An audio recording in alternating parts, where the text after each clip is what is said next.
som. Glória a Deus, meus irmãos. Que bênção estarmos aqui, mais uma segunda-feira.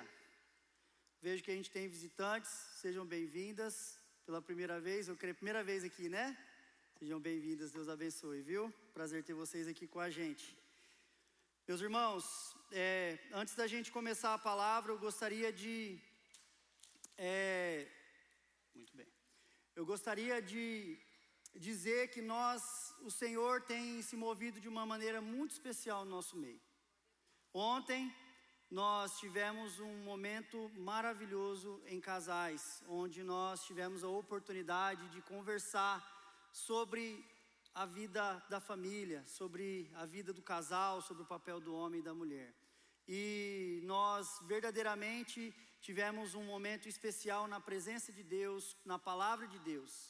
Nós estamos com projetos novos nessa quarta-feira, às 8 horas da manhã, ali no prédio de trás, nós vamos ter uma reunião de homens, 8 horas, das 8 às 9, nós teremos uma reunião onde nós vamos conversar um pouco, nós vamos orar juntos, vamos tomar um café. Então quero convidar você, homem. Na próxima semana, quarta-feira pela manhã, teremos um encontro de mulheres, vai ser na casa da Isabela, às 8h30?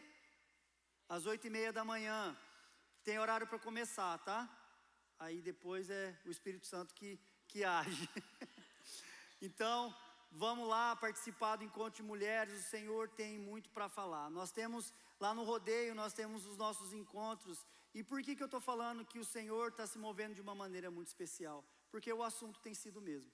Porque o Senhor, Ele tem tratado de um assunto fundamental na nossa igreja, que é a família.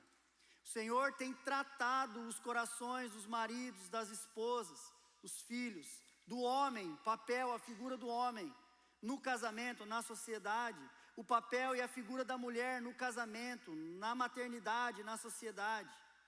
O Senhor tem tratado os nossos corações e isso tem nos levado a um lugar muito especial, que é saber que uma sociedade ela é saudável se ela tem famílias saudáveis. Que uma família ela é saudável se ela tem um casal saudável. E se um casal é saudável é porque nele tem homens e tem mulheres saudáveis. Meus irmãos, o Senhor quer tratar a doença da nossa sociedade.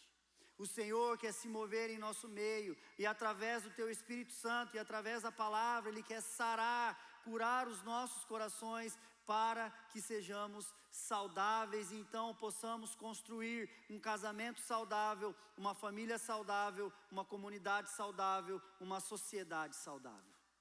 E é sobre isso que eu quero falar hoje. Eu quero falar hoje sobre Colossenses, do capítulo 3, do versículo 18 até o capítulo 4, no versículo 6.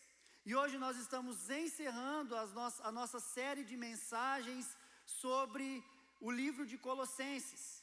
O livro de Colossenses tratou nas nossas vidas algo muito importante e colocou as coisas no seu devido lugar. Ele colocou Cristo no lugar aonde Ele deve estar, que é onde, pastor? Acima de todas as coisas.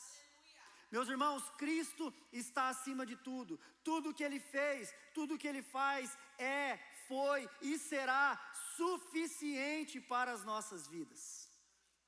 Então a gente passou 5 segundas-feiras falando sobre a suficiência de Cristo, sobre o poder de Cristo. E hoje, o que nós vamos tratar, sabe o que é?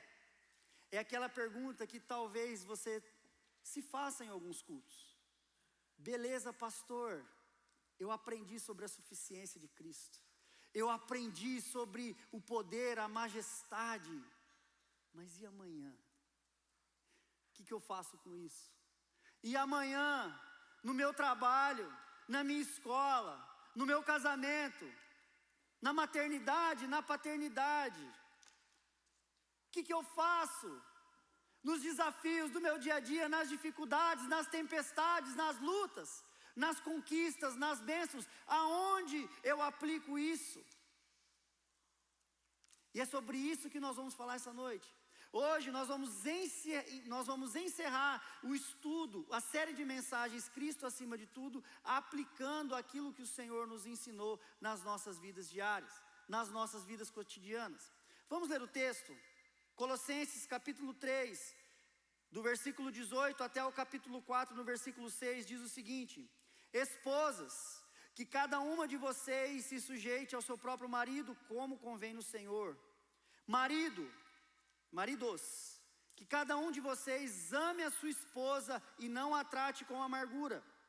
Filhos, em tudo obedeçam aos seus pais, pois fazer isso é agradável diante do Senhor.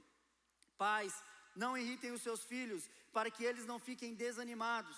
Servos, obedeçam em tudo a seus senhores aqui na terra, não servindo apenas quando estão sendo vigiados, visando somente agradar pessoas, mas com sinceridade de coração, temendo o Senhor. Tudo o que fizerem, façam de todo o coração, como para o Senhor e não para as pessoas, sabendo que receberão do Senhor a recompensa da herança.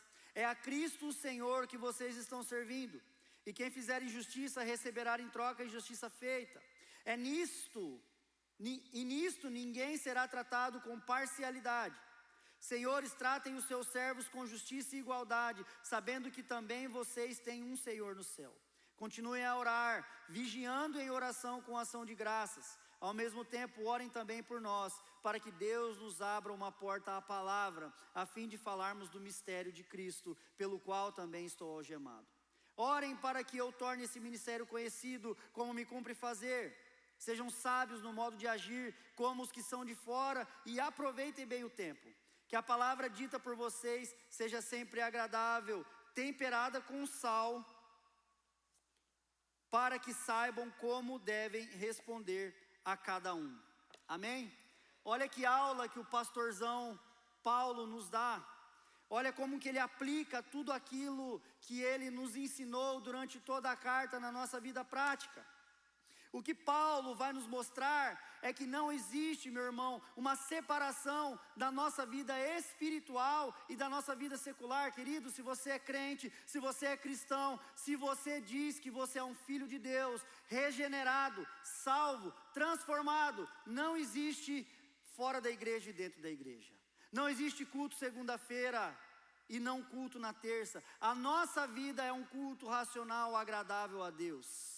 Porque nós estamos tendo a nossa mente transformada pelo Senhor todos os dias.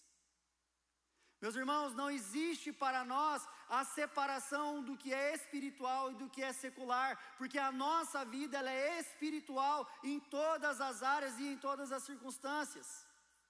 Meus irmãos, se Cristo é realmente o Senhor da minha vida, Ele é o Senhor da minha casa, Ele é o Senhor da minha carreira, Ele é o Senhor do meu testemunho, Ele é o Senhor do meu casamento, Ele é o Senhor de todas as coisas, Ele é Senhor das minhas finanças, Ele é Senhor do meu coração, Ele é Senhor mesmo quando ninguém está me vendo, Ele é Senhor sobre todas as coisas. É isso que Paulo está tratando. Porque o desejo de Paulo é que o evangelho, ele não fique preso dentro dessas quatro paredes, mas que ele invada cada cômodo da nossa casa, cada ambiente de trabalho que nós estamos, cada locker room, cada academia, cada treino, cada almoço, cada janta, cada momento que passamos com as nossas esposas, com os nossos maridos, com os nossos filhos. Meus irmãos, o evangelho, ele é para ser vivido todos os dias da nossa vida. Esse momento que nós estamos aqui, sabe o que nós estamos sendo? Equipados, preparados, nós estamos sendo, recebendo ferramentas novas para vivermos o evangelho no nosso dia a dia. Esse é o desejo de Deus para nós e é isso que nós estamos fazendo, mas o objetivo é vivermos o evangelho para fora. Então para nós não existe separação entre espiritual e secular, toda a nossa vida está diante do Senhor. Amém? Meus irmãos, então nós vamos descobrir como que a soberania de Cristo transforma radicalmente como nós vivemos a nossa vida em todas as áreas.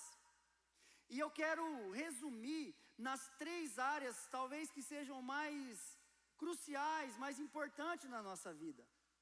E Paulo, ele começa intencionalmente numa das áreas mais sensíveis da sociedade, que é o casamento, que é o relacionamento da família. Meus irmãos, nunca se viu tanto ataque à família como se vê hoje em dia. Hoje em dia, ser casado, no papel, está parecendo crime.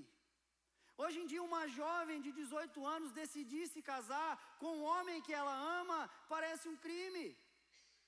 Minha esposa encontrou o príncipe dela quando ela tinha apenas 13 anos de idade. Se apaixonou e não suportou esperar até os 18, então ela casou com 17.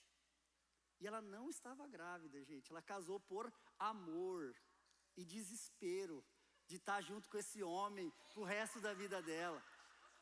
Ela precisou ser emancipada porque ela não conseguiu esperar.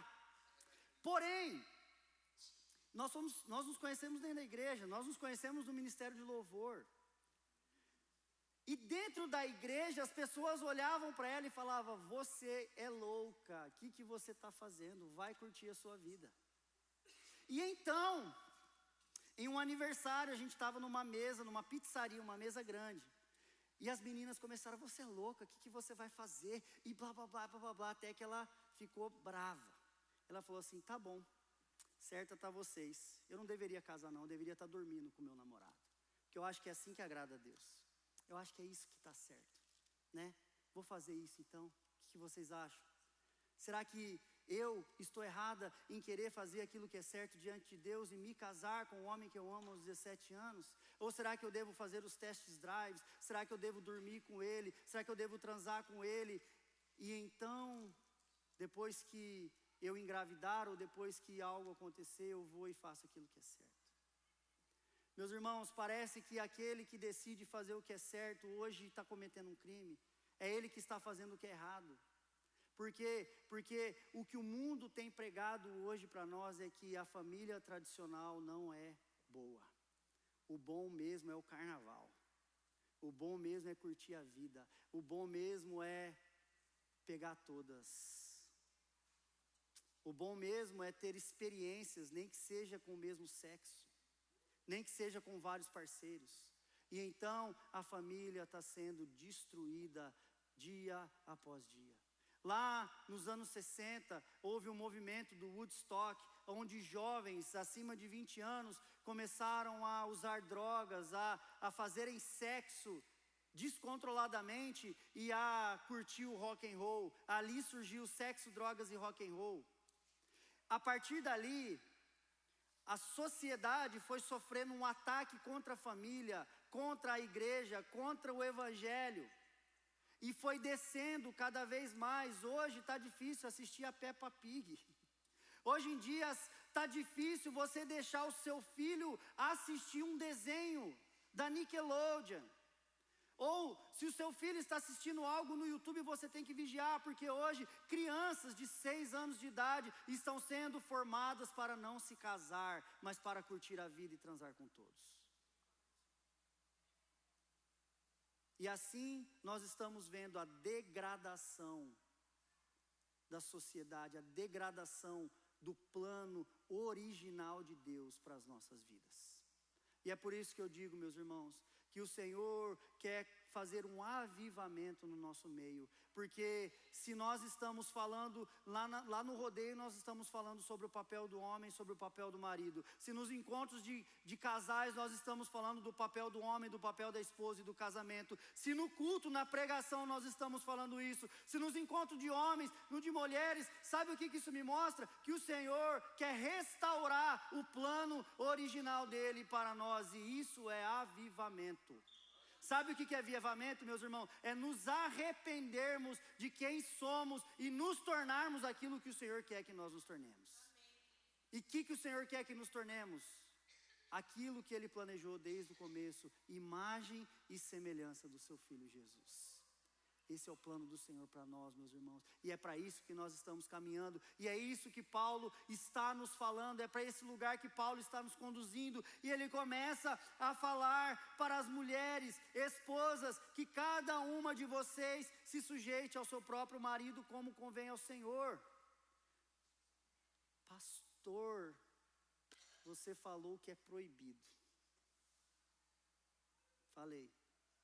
Paulo também. Eu prefiro ficar com Paulo do que com as feministas.